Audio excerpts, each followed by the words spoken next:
Hello good people, balik lagi sama gue Ganjar kayak Pepper Clouds. Oke teman-teman, gimana kabarnya? Semoga kita selalu diberikan kesehatan dan kelancaran rezeki. Amin. Oke teman-teman, balik lagi di segmen Product Knowledge. Di video kali ini aku mau bahas, atau lebih tepatnya compare antara Cotton Combat 16S versus Katun Australia 16S Cool Breeze. Nah, mending mana nih? So kalau gitu langsung aja kita bahas teman-teman.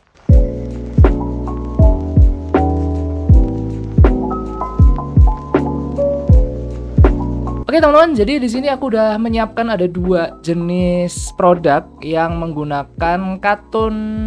Ini Katun Combat ya, Katun Combat 16S, dan yang ini menggunakan Katun Australia 16S Cool Breeze. Nah, ini menarik teman-teman. Ini sama-sama 16S, kira-kira perbedaannya apa aja, dan untuk kain seperti ini cocoknya di sablon apa dan dibuat untuk produk apa. So kalau gitu langsung kita bedah satu-satu ya. Oh ya teman-teman, jadi ini aku ingetin lagi, ini 16S Cotton Combat. Jadi ini adalah salah satu sampel produksi kita yang kemarin sempat kita produksi, punyanya Sender ya. Ini udah pernah aku bikin untuk reviewnya. Bisa kalian tonton di bawah sini kalau misalnya kalian pengen lihat untuk detailnya. Sedangkan untuk yang Australia Katun di sini adalah produkku sendiri. Ini yang baru rilis teman-teman. Di sini model cut off, nanti akan aku bahas. Dan kita bahas satu-satu dari segi gramasi dulu. Oke, untuk gramasi Cotton Combat 16S itu ada di kisaran 235 sampai 245 GSM teman-teman. Dan untuk Australia Katun itu ada di 23 GSM. Dan ada juga yang di 265 GSM. Jadi ada dua tipe kalau yang Australia Katun. Nah, ini aku tampilkan di sini untuk perbandingan gramasinya. Jadi untuk yang Cotton Combat itu aku ambil dari pabrik Kenito, sedangkan untuk yang Australia Katun aku ambil dari Nirwana Tekstil. Nah, perbandingannya seperti ini. Oke, sekarang kita masuk ke tekstur dan handfeel-nya seperti apa. Nah, untuk tekstur dari Cotton Combat itu aku biasanya paling rekomen buat teman-teman, itu aku biasanya pakai kain dari Kenito teman-teman. Itu udah aku compare berbagai macam jenis pabrik, tapi aku lebih suka handfeel atau tekstur dari kain punyanya si Kenito teman-teman. Kenapa aku suka Kenito? Karena dia walaupun gramasi tebal, itu kan ada 24S, 20, 18, 16S. Kayak gitu tuh entah kenapa handfeel-nya paling lembut daripada produk lain teman-teman. Apalagi yang ini ya. Ini 16S-nya kalau misalnya teman-teman pegang atau kalian misalnya mau cobain itu ya, kalian bisa beli produknya Sender. Mudah-mudahan masih ada ya stoknya. Di sini tuh dia teksturnya tebal, tapi feel yang dirasakan itu tidak setebal kayak 16S pabrik yang lain gitu. Entah kenapa aku lebih suka untuk Kenito teman-teman. Dan dalamnya sendiri dia tidak panas gitu ya.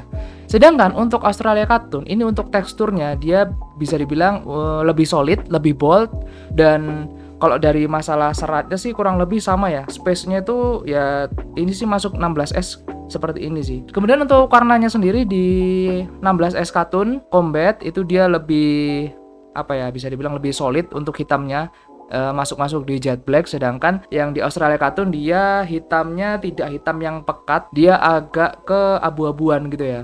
Dia lebih cerah hitamnya seperti itu. Nah, sekarang kita masuk ke pengaplikasian sablon teman-teman. Untuk Cotton Combat 16S ini biasanya menurutku yang paling aman, ini aku urutkan ya dari 1 sampai 5. Yang pertama plastisol, segala jenis macam plastisol itu aman banget diaplikasikan di sini. Ini contohnya aku pakai plastisol Dove teman-teman, seperti ini. Raster plastisol Dove ini aman banget dan ini bakalan awet banget teman-teman. Kemudian bisa kalian pakai sablon puff, kemudian sablon rubber, plus charge, dan discharge. Untuk plus charge dan discharge itu aku masukkan di urutan paling bawah karena ini agak rawan kalau misalnya di discharge, karena seratnya untuk 16S dia terlalu apa ya, bisa dibilang jedanya atau space-nya itu terlalu agak jauh gitu ya, serat-seratnya itu. Nah, untuk Australia Katun di sini kalian bisa pakai plastisol. Ini aku menggunakan plastisol HD teman-teman di sini. Ini bisa kalian lihat ya. Ini pakai plastisol HD, jadi ada timbul-timbulnya seperti ini. Dan kemudian untuk tulisan hero-nya di sini pakai plastisol biasa atau plastisol yang dicuring aja gitu. Kemudian kalau misalnya alternatifnya kalian bisa pakai sablon puff dan rubber gitu ya. Kemudian untuk discharge dan plus charge aku nggak rekomen karena ini seratnya atau teksturnya ini lebih tebel atau lebih bold kayak aku tadi bilang. Jadi menurutku lebih baik jangan pakai discharge atau plus charge di kain Australia Cotton. Oke, sekarang untuk pengaplikasian produknya. Oke, sekarang kita masuk di pengaplikasian produknya. Nah, untuk cotton combat ini pengaplikasian yang paling cocok adalah di fit oversize dan boxy, teman-teman. Ini cocok banget untuk dipakai di situ. Kalau diaplikasikan di lengan panjang jatuhnya nanti bisa semi-semi kayak sweater karena ini bahannya lumayan tebal teman-teman, 16S. Jadi bisa aja. Dan untuk Australia Cotton di sini yang paling cocok adalah di oversize, boxy dan buat outer atau model-model cut off seperti ini, teman-teman. Nah, model-model cut off tuh gimana, Mas? Model cut off itu dia biasanya lengannya dihilangin, teman-teman. Contohnya seperti ini, untuk lengannya kita potong alias tanpa lengan dan kita tambah hoodie di sini. Nah, jadi untuk fittingannya seperti itu cocok untuk kain Australia Cotton yang dimana ini nyamannya itu sebenarnya dia di outer atau buat kayak kayak jaket atau mungkin buat outer model-model seperti ini itu cocok. Tapi kalau misalnya buat kaos lengan pendek size normal itu menurutku agak kurang nyaman sih. Kalau aku pribadi pakai seperti itu kurang nyaman, teman-teman. Jadi ya mungkin terserah atau selera kalian juga sih nanti.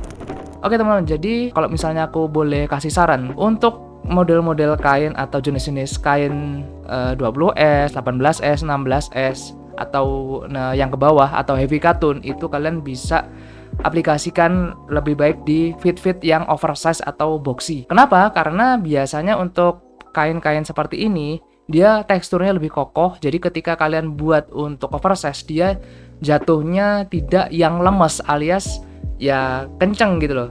Kemudian dia tidak gampang lepek gitu kalau misalnya fitnya itu untuk oversize. Beda dengan kalau misalnya cotton combat 30S atau cotton bambu, cotton enzim itu dibuat oversize bisa-bisa aja, cuma jatuhnya agak aneh karena dia teksturnya lebih tipis, lebih lembut gitu. Jadi kurang oke aja untuk dipandang gitu, teman-teman. So, kalau menurut kalian lebih prefer mana nih?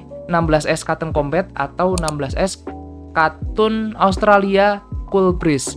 Ini walaupun dengan udah embel-embel Cool Breeze, tapi menurutku aku masih lebih suka dengan 16S yang Cotton Combat dari Kenito, teman-teman. Kayak aku tadi bilang, ini feel-nya tuh halus banget dan dia dipakai tidak panas, teman-teman. Kecuali dengan sablon segede ini ya, ini pasti bisa aku pastikan ini lumayan agak panas ya, apalagi ini plastisol, teman-teman. Gitu ya. Tapi kalau misalnya desain kalian mungkin tidak terlalu besar atau tidak yang model ngeblok seperti ini, menurutku ya aman-aman aja gitu ya.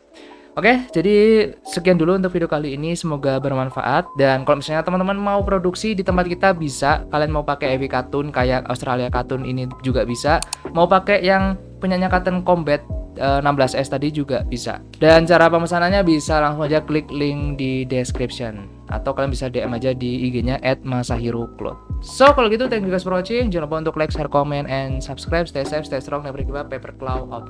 See you on next video. Bye bye.